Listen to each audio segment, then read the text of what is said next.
আপনাদের মাধ্যমে আমি জানাচ্ছি যদি কিছু এখানে হেল্প পাওয়া যায় তাহলে হয়তো আমাদের আগামী দিনে পুজোটা আমরা এইভাবে কন্টিনিউ করতে পারবো, নাহলে হয়তো এই আগামী প্রজন্ম এটা হয়তো কন্টিনিউ করতে পারবে। তো বন্ধুরা, আমরা বেরিয়ে পড়েছি অষ্টমীর দিন ঠিক দুপুরবেলা আমোদপুরের তিনটি সবথেকে পুরাতন মাতৃমন্দিরের সন্ধানে। এখানে সর্বপ্রথম কোন দুর্গা প্রতিমা প্রতিষ্ঠিত হয়েছিল এবং পূজা হয়েছিল তার তথ্য আপনাদেরকে দেবো। আমরা একসঙ্গে সবাই মিলে রওনা দিলাম। কিছুক্ষণ আগে পর্যন্ত প্রচণ্ড পরিমাণে রোদ ছিল, তারপরে হালকা একটু মেঘের আনাগোনা, মেঘাচ্ছন্ন। নিজের পাড়া থেকে খুব কাছেই প্রথম যে মাতৃ প্রতিমা, সেখানে আমরা চলে এলাম। জায়গাটির নাম বলছি, তবে প্রথমে আগে জায়গাটি দেখুন, চিনুন আপনার নিজের এলাকার পুরাতন মাতৃমন্দির কোনটি। তো বন্ধুরা, আমরা এই মুহূর্তে চলে এসেছি হাজরা বাড়ি, হাজরা মুখার্জি বাড়ি। আচ্ছা, অনেক কিছু জানার আছে, আমি প্রথমে ভুল বলে দিলাম। আমি সঠিক জিনিস জানার জন্য আজকে পেয়ে গেছি আমাদের মধ্যেই হাজরা বাড়ি এবং মুখার্জি বাড়ির বর্তমান মানে এই বছর যিনি দায়িত্বে আছেন। আপনার নাম একটু বলে দেন। আমার নাম তপন কুমার হাজরা। বাবা মারা গেছেন, আমার দুই ছেলে। যাই হোক, এবারে আমাদের পুজোর পালা অবশ্যই। আমি আগেও বলেছি, এর আগেও আমার কাছে কোম্পানি এসেছিলো, কোম্পানিতে লোক এসেছিলেন। আমাদের 959 বছরের থেকে শুরু হয় আর কি। তো সেই সময় যিনি আসেন তার নাম হচ্ছে অজিত ব্যানার্জি। অ্যাকচুয়ালি আমাদের পূর্বপুরুষের বাড়ি হচ্ছে ঢেকা লোকপাড়া সাঁইতের কাছে। তিনি হচ্ছেন অজিত ব্যানার্জি এবং তার সাথে আসেন ওখানকার হাজারি সাধু বাবা। তারা এখানে দীর্ঘদিন আসেন এবং এখানে শুরু করেন, এবং তার সাথে আসে শালগ্রাম শিলা, মানে শ্রীধর নারায়ণ, গোপাল গোবিন্দ, মা মঙ্গলচণ্ডী এবং শিব এই পুজো, এবং তার সাথে সাথে দুর্গাপুজো শুরু করেন। এবং দুর্গাপুজো প্রথম প্রায় 5-7 বছর আমরা যা জানি তাতে পটে পুজো হয়, পট দিয়ে পুজো করা, ঘট পটে পুজো হয়। তারপর 5-7 বছর পর ওখানে একটা মাটির ঘর তৈরি করেন এবং তার ছাউনি হয়, তালপাতার ছাউনি দিয়ে শুরু হয়।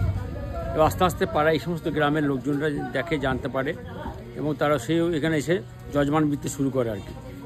এবং আস্তে আস্তে এবং বেশ কিছু লোক সাহায্য করার পর সেখানে মাটির ঘরটা শুরু হয়। এবং মাটির ঘর দিয়ে, এবং যে হাজারি সাধু বাবা এসেছিলেন তিনি কিন্তু প্রথম ওখানে মাটি দিয়ে তৈরি করেন আর কি, দুর্গা প্রতিমা তৈরি করেন এবং পুজো করেন। খুব নিষ্ঠা করে পুজো হয়। এবং প্রথম থেকেই কিন্তু এখানে কি হয়, যেটা হচ্ছে যে আমাদের যে অন্নের ভোগ সপ্তমী এবং নবমীতে অন্নের ভোগ হয়। আর অষ্টমীতে আমাদের এখানে হয় লুচি, সুজি এবং ফলের আর সপ্তাহে আর পর অষ্টমীর দিন যে আমাদের কোনো বলি হয় না, এখানে মাসকলাই বলি হয় আর কি। হ্যাঁ, মাসকলাই বলি হয়। যাই হোক, আমাদের দীর্ঘদিন ধরে পুজো চলছে, খুব সুন্দরভাবে পুজো চলছে। এবং প্রায় 100 বছর পর আমার দাদুরা 2 ভাই হয়। এক ভাইয়ের আপনার ওই একটা মেয়ে হয় আর কি। সে মেয়েটা বিয়ে দেয় এবং সে তাকে ঘর জমা হয়। তখন থেকে এটা হাজরা এবং মুখার্জি বাড়িতে পুজোটা হয়। এবং প্রথম আসে অজিত ব্যানার্জি, তারপর ঋষিভূষণ হাজরা, তারপর বৈজদুলাল হাজরা, বৈজগোপাল হাজরা। এইভাবে আমাদের, তারপরে তার শুরুতে হাজরা, শ্রীধর হাজরা, নারায়ণচন্দ্র হাজরা। এইভাবে আমি কিন্তু 10-12টা আমি পরম্পরা বলে দিতে পারবো। আমাদের যে পুরোপুরি আমি নাম বলে দিতে পারবো আর কি। সেটা আমার কাছে এর আগে নিয়েও গেছে। যাই হোক, আমি আপনাদের কাছে আপনারা এসছেন, আমরা ধন্যবাদ জানাচ্ছি।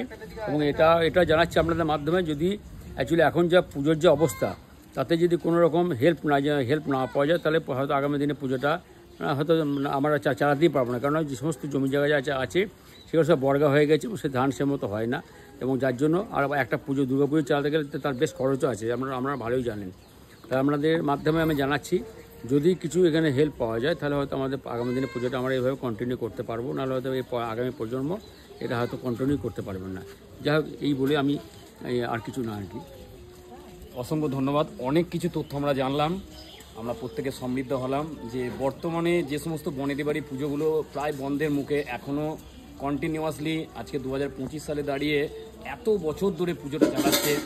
আমি সেই জন্য প্রণাম, শ্রদ্ধা এবং আন্তরিক শুভেচ্ছা জানাই যে আগামী বছরগুলো খুব ভালোভাবে যাতে আরও বড় করে যাতে পুজো হয়, তার জন্য আমাদের তরফ থেকে যতটুকু করণীয় আমরা করব। এবং পার্শ্ববর্তী আমোদপুর এবং বীরভূমবাসীকে বলবো যে এই পুজোটা, এই ধরনের বনেদি বাড়ি পুজোগুলোকে যাতে অস্তিত্বগুলো যাতে টিকে থাকে, বজায় থাকে, পুজো যাতে কন্টিনিউ একটা আমাদের বাঙালির আবেগ, দুর্গাপুজো বাঙালির শ্রেষ্ঠ উৎসব, সেই দুর্গাপুজো যাতে কন্টিনিউয়াসলি যাতে পরপর যাতে পর্যায়ক্রমিকভাবে বংশানুক্রমিকভাবে যাতে এগিয়ে যায়, সেই জন্য সবাই একটু চেষ্টা করবেন, পাশে থাকবেন।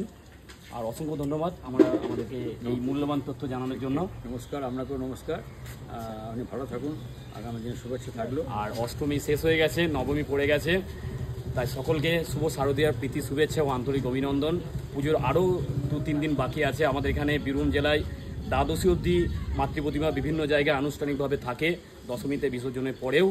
তাই পুজো এখনও আছে বাকি। তাই পুজোর দিনগুলো সবাই ভালো কাটান, সুস্থ কাটান এবং আনন্দে কাটান, নিজের পরিবার পরিজনদের সময় দেন। এবং আমাদের এই যে দুর্গাপুজোটাকে, যেটা ইউনেস্কো হেরিটেজ একটা তকমা দেওয়া হয়েছে, সেটা যেন আমাদের অন্তরের তরফ থেকেও আমরা শ্রদ্ধা ভক্তিভাবে কিন্তু আমরা বছরের পর বছর যাতে আমরা বহন করে চলতে পারি, এটা আমরা সবাই মিলে একত্রিতভাবে এই কামনা করব পরম করুণায় ঈশ্বরের কাছে, সর্বোপরি মা দুর্গার কাছে। নমস্কার, ধন্যবাদ।